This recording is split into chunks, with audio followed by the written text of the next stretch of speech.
got released, bro. Oh my God, bro. Like, I ain't gonna lie, that nigga Terrion was on that, bro. I'm gonna miss this guy. I mean, that was a clean breakup, I guess, but he don't look back at all, bro. He just goes straight for the receiver, and you could do that in college. That wasn't in the NFL, but that's all he was doing in the NFL, bro. He definitely, he was a stressor. He stressed us out a lot. I feel like we just need a whole reset, bro. Not really kicking shit, you heard?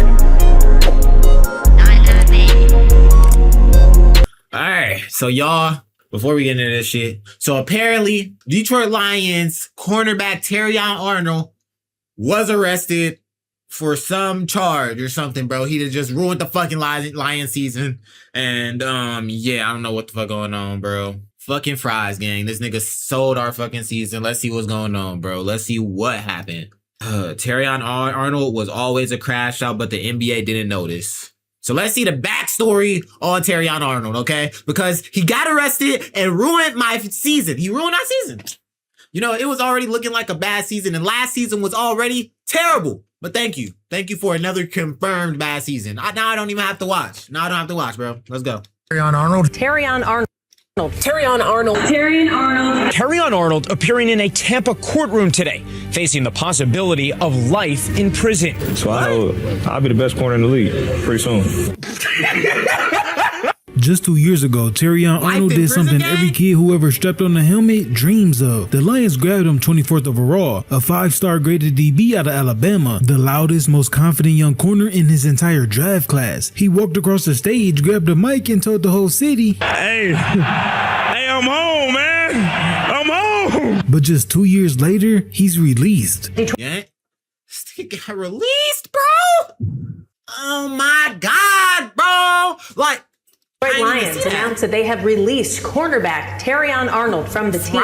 And was just sitting in the Florida jail cell with 8 felony counts. Prosecutors have repeatedly said that Terrion Arnold was behind this alleged attack. I don't care if you play for the NFL or if you're a sanitation worker. We're going to hold you accountable if you come into Hillsborough County and commit a crime. Now, while the Florida case isn't the whole story, it's something we just can't skip over because Terrion has a track record, not of crime exactly, but being a crash out, standing on or responding to any wrongdoing done to him, playing like consequences. Hey, I ain't gonna lie, that nigga Terrion was on that, bro. I'm gonna miss this guy.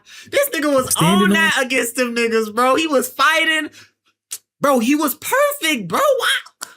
Why couldn't we just keep it fucking football, gang? Keep it football. Robbing niggas, gang. Terrion has a track record, not of crime exactly, but being a crash out, standing on or responding to any wrongdoing done to him, playing like consequences were just background noise. And the wild part, everybody saw it. We should have known something was up when he said this during his rookie year. If my mom was out here right now and she lined up across me as a receiver, I would jam her into the dirt. That's just my that's my mindset. Trust me, we're going to get into all of it. How good he actually was, the trash talk, the flags, the stories he told on himself that hit so different now. But first, we got to go back to the start to meet Terrion Arnold, the crash out corner. I'm with the YNs all day. Youth in the youth in need. I see too many NFL players get in trouble for that. I refuse to let that be me. This is a suicide vest. Before he was in the NFL racking up penalties, before he allegedly retaliated on some robbers. That is one thing about this nigga, bro. That nigga could not get a penalty to save his fucking life, bro. How many penalties does he probably have in total his entire NFL career? Because that shit's over now. That shit's over now. How many penalties does this nigga got? Let's check. Terrion Arnold career stats, since this nigga's career is fucking over, I guess. Penalties. I don't know, but that nigga had a lot of penalties, bro. He had a lot of penalties, bro.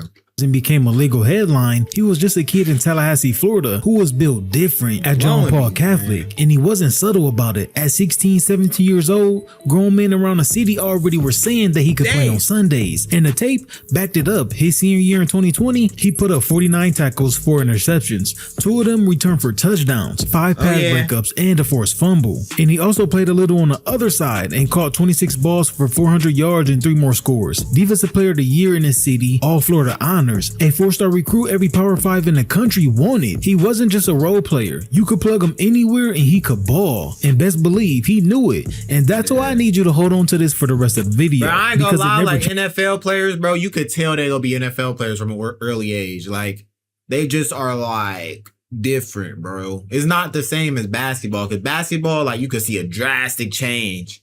Football is a real big skill gap, especially at the younger age. I mean, I feel like it's the same, but still. Changes. He always knew. He told people out loud constantly, the chatter, the confidence. Especially he had a mouth that ran before the whistle and kept running after it. Any kid at 16 that can ball the way he did can talk no matter what. The only way to shut him up is to stop him, and they couldn't. The problem is what happens when you take a kid who's all gas, no brakes, and drop him into the most ruthless football factory on the planet. Because when Terrion committed to Alabama, that's exactly what happened. And trust me, this was just the beginning. So Terrion gets to Tuscaloosa in 2021. In reality, smacks him in the mouth. The DB room he walked into was absolutely loaded. Brian Branch, Kool-Aid McKinstry, Malachi Moore, future NFL players in every chair. And Terrion, the kid who had been the guy his whole life, suddenly couldn't get on the field, so he redshirted as a freshman. Now, that didn't just humble him, it lit a fuse. And inside that room where Nick said, high school to college, that humbled some players, bro.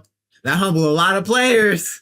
They can't recover, a lot of them. When practices ran like street fights with whistles, he learned the thing that would define his whole career. He didn't just sharpen his coverage, he sharpened his trash talking. Before the NFL knew Terrion Arnold, Alabama knew him as the corner who could not stop talking. And he admitted himself, he told a reporter that bro, we lost a whole #1 corner, bro. Like, his mouth out there was something he had been doing since he was a child. Told them that you talked to receivers all game long. I'm curious, one, what do you say? And two, why? That's something I kind of been doing ever since I was younger. I would say most people, when you see somebody's head bobbling or you see two guys talking, you might think they're talking trash.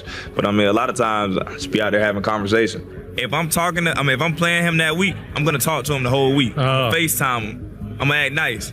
In the first play, he even said he tells receivers what's coming. I mean, you'll see me talking to him, telling him like, hey, I'm a man-to-man this rep.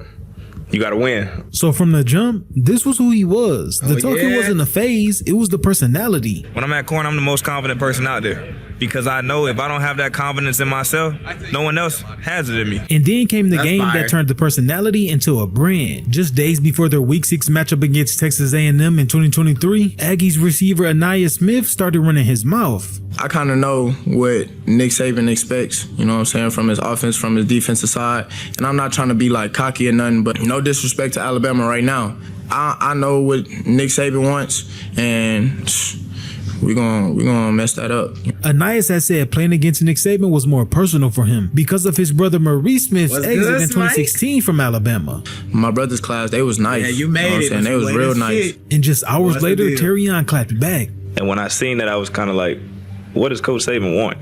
Like, I mean, I've been here 3 years and I don't know what the guy wants. So if I'm in the game and he's saying that he knows what my coach wants, I mean, obviously when I go out there, I'm gonna be like, you know what Coach Saban wants, huh? This wasn't random trash talk. Terrion had a system. He wanted to see if one sentence could make a receiver play emotional. Now for the game, it was good. Both teams came out ready to hit. A&M went into the half up after Nick Saban chewed them out in the locker room. They came out locked in and scored twice and shut the Aggies out the entire third quarter. Then, only down a touchdown, Terrion and Anais lined up across from each other in the fourth quarter, 12 minutes to go. And I'm gonna be honest, Terry got beat, but with the help of a bad ball from the QB, he made up for it to force a punt. Turner's coming again. Johnson going long, man there. Anaya Smith, but it's broken up at the very last moment. He don't even be looking back, bro. That PI. I mean, that was a break. That was a clean breakup, I guess, but he don't look back at all, bro. He just goes straight for the receiver. You could do that in college. That wasn't in the NFL, but that's all he was doing in the NFL, bro. He made up for it to force a punt. Turner's coming again. Johnson going long, man there. Anaya Smith, but it's broken up at the very last moment by Terrion Arnold. Bama ended up winning 26-20, and right after the game, Terrion hopped on Twitter and posted, "Oh, I finally learned what Coach Saban wants," with a crying laughing emoji. Bro had turned a press conference into a fourth quarter troll job and got the last laugh on Twitter. That's the day Crash Out Arnold was introduced to the world. Fans ate it up, the clips went everywhere. At least for people in the South, he was must-watch TV. But not everybody upstairs was laughing. Around the same time, the quiet word in coaching circles was that the kids still needed to grow up and be more disciplined, because here's the thing about this trash talking image, it's only cool when the production backs it up, and for the time being it did, so nobody said much. He just kept making the highlights. But this is the quote that tells you everything, because Terrion explained why he really does it. He said talking to a receiver lets him read the kind of competitor the man actually is, saying, obviously you see what type of competitor somebody is. If they shut down, then you know they can't play 60 minutes of football, and that's the type of person they are. But if they keep going, it really gets you going, and it makes the game entertaining for the crowd, makes it entertaining for you. I mean, you have a chance to really go out there and put on the show. Terrion wasn't just covering receivers, he was stress testing them. In between every play, he's poking at your psyche mid-play to find a crack, and once he finds it, he lives in it for 4 quarters. And then there's a story he told that nobody can unhear now. On NFL Spotlight, Terrion shared what he called... Imagine somebody talking to you the whole game, bro. I ain't gonna lie, I'm damn near... If it's a bad game, bro, you gotta have a strong mental, bro, to play football. I couldn't. Story nobody knows. I'd be mad at this is like a story that nobody knows. Like getting strapped. Before that scrimmage, we were in the indoor, and I ain't gonna say his name, but like we had a running back, and basically he was running the ball, and we were in shell, so you're not really supposed to hit anybody. And he tried to kind of like truck Brian Branch. So like BB got up, BB like, remember that, and like the same play ended up happening in the scrimmage, and BB knocked him out. Now, to be fair, it wasn't Terrion doing the hit, but this story is perfect of showing you the culture he came up in. At Alabama, retaliation was a must. That was the culture. Somebody tries you, you don't argue, you take a note of it, you wait, and you get them back, and everybody laughs about it in the film room later. And I want to be fair here, because this matters. On the football field, that code is fine. That's just competition. That's the sport. But pay attention to the type of mentality this creates. I'm sure we all have been there before. Somebody did you wrong, and depending on the scenery, you might not be able to get them back right then and there, but you for sure know you getting your get back, and when that time comes, it's on and popping. Now on the field, that answer turns into hype and motivation. The problem is when you carry that same mentality off the field, because off the field, retaliation is not a highlight that you want to create, because all it gets you is a police report. Terrion Arnold appearing in a Tampa courtroom today, facing the possibility of life in prison. But hold that thought, we're absolutely coming back to this. Now, before anybody calls him just a loudmouth, nah, 2023 is the year Terrion backed up every single word. He started all 14 games and put up 63. This nigga was doing all them fucking TikToks. Now this nigga in fucking jail, bro. I'm still like just fucked, bro. Like, you doing all them fucking TikToks, Detroit Lion, all that shit, bro. I'm seeing them shits on my For You page, bro. Why couldn't we get the Super Bowl 2 years ago, bro? Tackles, 12 passes defended, 6.5 tackles for loss, a sack, a fumble recovery, and 5 picks. He had the kind of season where the mouth finally had the receipt to match it. They named him first team All-American across his 2 years actually on the field at Alabama. That's over 100 tackles, 20 passes defended, and 6 interceptions. Damn. He wasn't just running his mouth and getting cooked. He was running his mouth and erasing people. And that's what made him so dangerous to root against, because when the dude only talks, fans tune him out. But when he talks like that and is locking down all SEC receivers every Saturday, that cockiness, some would say, isn't annoying anymore. It's earned. He was a legit lockdown corner who happened to also be the most entertaining man on the field at all times. And NFL teams saw both sides of that coin. And one team in particular decided that that personality was worth the gamble. With the 24th pick in the 2024 NFL Draft, the Detroit Lions select Terrion Arnold, defensive back, Alabama. The 2024 draft, the Lions didn't just take Terrion, they traded up to get him at 24. And for the second his name got called, he was selling himself as the franchise corner, grabbing the mic on stage and saying, Hey, I'm home, man. I'm home. Y'all gotta start, man. He was so hype, he even posted this video the next morning. I was so happy last night I slept with my hat on, man. One pride Went to sleep last night a lion, woke up a lion. One prize, man. Let's get to work. Detroit didn't just draft a corner, they drafted a personality. And honestly, this was the perfect fit because Dan Campbell's all them fucking TikToks biting kneecaps. So this team's going to be built on, we're going to kick you in the teeth. All right, and when you punch us back, we're going to smile at you. And when you knock us down, what's the deal, TQ? And on the way up, we're going to bite a kneecap off. All right, and we're going to stand up, and then it's going to take 2 more shots to knock us down. This was the one place in the entire league where Bro, I'm looking at this fucking Terrion Arnold shit, bro, because this nigga got arrested and he just ruined my Lions season, bro. Ruined my fucking Lions season. I should have rated. I sold. Who? Oh, you're good, bro. You're good, Brody. Who? Terrion Arnold. Terrion Arnold. He's a Lions cornerback. God damn. That nigga can't speak. You were just live. How was your stream, bro? How was your fucking stream?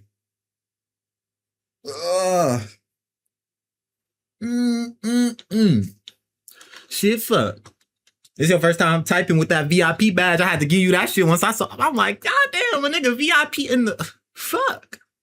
Good calm stream. Been doing good. Good. Yes, sir. Bruh. I ain't gonna lie.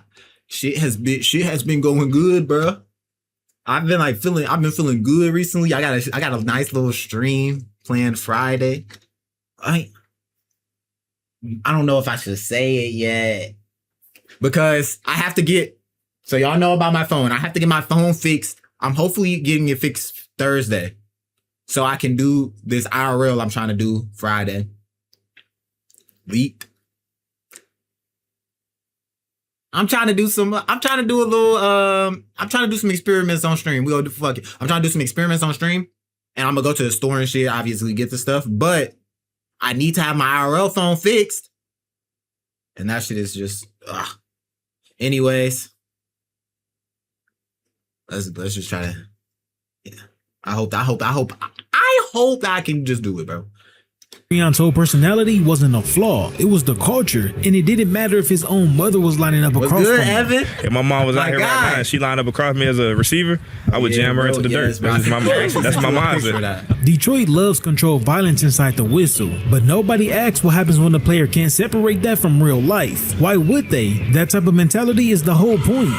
And I ain't gonna lie, Terrion Arnold, he was fighting Lions people versus the too, Rams bro. in his very first NFL start, and the warning sign showed up almost immediately. Evan, how you been doing, bro? Detroit won 26-20 in overtime, but Terrion got flagged for 2 costly PIs. One set up a Rams touchdown, the other one put them on the 1-yard line. The same physicality shit, Detroit. This nigga was fucking up so bad, bro. And when I'm telling you, like, these PIs right here. Look, he got a whole section for him. Flag Festival. I wonder how many penalties this nigga got the entire time he was in the NFL. And we wasted a whole draft on this dude. The fuck, bro? I'm a cute femboy. What? Oh, yeah. That's AI? Fries, gang. Fries, bro. That was not AI. I know AI when I see it because they be AI-ing me a lot, saying some crazy shit. And I don't like when they AI me. First of all, if they AI me, you get banned instantly. I'm not gonna lie. But I can see AI when it's AI. And that shit was not AI, gang. That was you. You're a femboy, gang. Hey, somebody screenshot that. I'm gonna send that in his Discord just so everybody can see that shit. How can we do this, bro? I'm about to do that shit right now. Fuck this shit. Pause the video. Cause he just, he wanna come in this bitch and troll? Okay. How I get a screenshot? Wait. Nigga, I'm a new streamer, bro.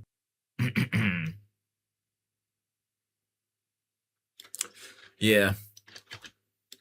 Yeah, bro. Yeah, bro. Where's Discord? If y'all ain't follow my guy TQ, bro, go follow him, bro. Damien, I know, follow my guy TQ. This nigga funny, I ain't gonna lie. But no. Exposed, bro. Exposed, bro. Alright. Alright, bro. Now can we stop trolling me? That's all I'm asking. Fries. Stop trolling me, bro. Evan, what are you doing? What are you doing your live about? Evan, what does it look like I'm doing my live about, gang? Bro, what? We ain't doing this shit about nothing, bro. First of all, let me take a step back. That was mean. I don't mean to be mean, bro. I don't mean to be mean, bro. You know what we're gonna do the live about, bro? We're gonna do this live about becoming a better you. There's so many things you can do to become a better you. You can go to the gym. You can take a walk outside. You can touch some grass. Okay, Evan? If you've ever heard of any of these things, try it. Okay. I feel it, Evan. Hopefully you liked all them jokes, bro. I'm just kidding with you, bro. If you go be in this bitch, you better be able to take some jokes. Or get the fuck out, bro. Cause I'm gonna be cracking jokes on you. You're the GOAT. You're the GOAT, bro. You're the GOAT, dude. You're the GOAT. Terrion got flagged for 2 costly PIs. One set up a Rams touchdown, the other one put them on the 1-yard line. The same physicality Detroit fell in love with on draft night was turning into yellow flags by the opening Sunday. But week 1 was just the appetizer. He started 16 of 17 games he played as a rookie and basically drew every team's #1 receiver week to week. He finished with 60 tackles, 10 passes defended, third most of any rookie that year. For a first-year corner taking that kind of smoke, bro. That's not bad. But then came the flags. He was 11 total, good, 7 pass interference penalties, which was a 3-way tie for the most in the league between Terrion, DJ Reed, and JC Horn, plus 3 defensive holding calls. The majority of these flags came in I said that. Is you really lying for this nigga teach you? This nigga got you lying for him? Let me go check the Discord, bro. Is he? I'm just make. Who is this? Is that you, Kitty? Cat? Maybe. I don't know. That was not you, bro. I know AI when I see it, bro. And you're saying you took over his account. He's not letting you take over his account. That's TQ we're talking about, dude. He's not a dumbass. He's not about to just give you his account. Fuck. Be for real, bro. I'm not a dumbass, bro. You see this head up here? They got a brain. Now let me finish the fucking video. I keep getting distracted. First month of his career, instead of his countless highlight tapes from high school and at Bama, he was a walking penalty highlight. And how he went about explaining the year, most rookies say they got humbled. Terrion was saying nobody was better than him. It was never a talent thing as far as lining up somebody was better than me. It was just things from my inexperience, not seeing. And on the flag specifically. Yeah, I mean, even at the beginning of the season, just the PIs. The PIs, it wasn't a matter of if it was like I was beat. It was a matter of just turning your head, locating the ball. And those are things that you can fix. And the crazy part, the tape agreed. His coverage numbers went from allowing 63% of throws early to just 52% down the stretch. He really did fix it. But and I'm saying, like, he got better throughout the season because it was like that. Those first few games, he was getting a flag like every other possession, bro. And then it was the playoffs too. Them playoffs, he was getting flagged out the ass, bro. What was it? It was one game. I think it was the Rams game, bro. That nigga got flagged the most important possessions of the game. He definitely he was a stressor. He stressed us out a lot. I feel like we just need a whole reset, bro. Get rid of everybody. Keep St. Brown though. And Hutchinson. He didn't sound like a kid. Fuck Jerry. Get Jared out of here, bro. This Jared getting sacked every game, bro. I'm tired of Jared Goff too. The league humbled. He sounded like a star waiting on the league to catch up to his speed. But then came the line that hits different now. So I know I'll be the best corner in the league pretty soon. Now, best corner in the league, coming off a season where he led the NFL in PI flags, at the time, that sounded like confidence. After everything that happened later, it sounded like a man who never believed pressure could touch him. So heading into year 2, the Lions brought in veteran DJ Reed, partly to mentor him, and Reed summed up the whole Terrion Arnold experience in one breath. I thought Terrion played well. Obviously, he was handsy, which that's something that you could correct. That's totally fixable. I mean, how ironic to say when y'all both led the league in PIs, but the fan base was split down the middle. One side was saying this is our future CB1. His confidence is his superpower. I didn't know he led the league in PIs. God damn, gang. So leave him alone. The others were saying bro was a first round headache who leads the league in flags and won't stop talking. And then year 2 went sideways. The breakout never came because of his body. A shoulder injury cost him some games. He came back, then a concussion knocked him right back out. Then late in the year, he aggravated his shoulder again, and his season was done. He played in just 8 games all year, and yet was still finding a way to run his mouth. I'm talking to the rep. I'm like, come on, man. Like, everybody and their mama know this ain't DPI, man. Come on, man. This man whole hand in my face. He looked. He said, "You too small, boy." Yeah. Hey, I look. Stop talking to the rep. I'm like, "Hey, fam. Well, you ain't even like that. I told you, you ain't even like that." But I called him by his nickname. When I called him by his nickname, he looked at me like, "How you know that?" That boy, I know everything, boy. By the summer of 2026. Wait, I ain't gonna lie, that's fire. I fuck with that, bro. That nigga went and researched that little nigga, that nigga middle name, that not middle name, nickname. I fuss with that, no cap. Okay. The first round pick wasn't being treated like a guaranteed answer anymore.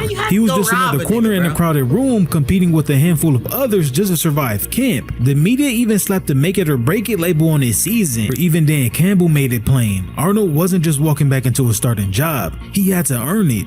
And then it's on. It's just about competing, you know. We got a lot of good guys in that room. You know, he knows this. He's got to go earn it. But then the news broke. This is where the whole crash out theme stops being a joke. June 24th, he turned himself into the police in Tampa, facing multiple counts of armed robbery, kidnapping, plus God damn! Are y'all seeing this? Wait, let me turn my camera off for this, because what the fuck? 8 felony counts. Kidnapping, armed robbery, conspiracy to kidnap, robbery conspiracy. What the fuck, bro? What is going on? You're in the NFL.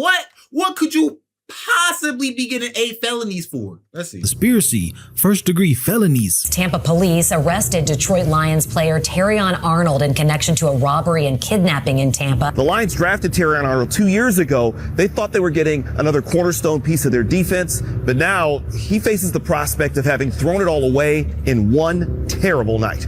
And listen to how this rhymes with everything we just talked about, because what the police allege next sounds exactly like the retaliation code he's been moving with since Alabama.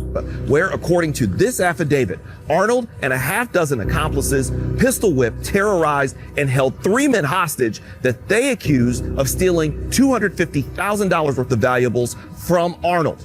Authorities say Arnold then coordinated those same friends to hostage. $250K? Is that what they just said? That they accused of stealing $250,000 worth of valuables from Arnold. Authorities say Arnold then coordinated those same friends to lure who he believed was responsible for the robbery to this apartment in Tampa 3 days later. One of the attackers... That's what Terrion was on, gang? He get a nigga set up, bro. Screamed the incident to Arnold and others. Investigators also discovering a group chat where Arnold and another defendant allegedly gave directions during the assault. 6 people were arrested months ago.